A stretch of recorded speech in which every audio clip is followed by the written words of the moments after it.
how to customize and sew line numbers in Python idle.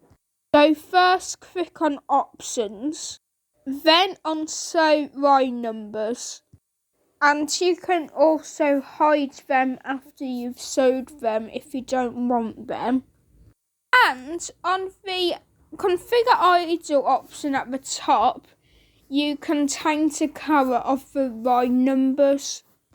Then click on highlights and then press on normal code or text and go down to line number. Then press on choose colour. And as you can see, there are loads of colour options. You can change them if you want to. Then go down and you should see an OK button. So press that and it'll do the changes.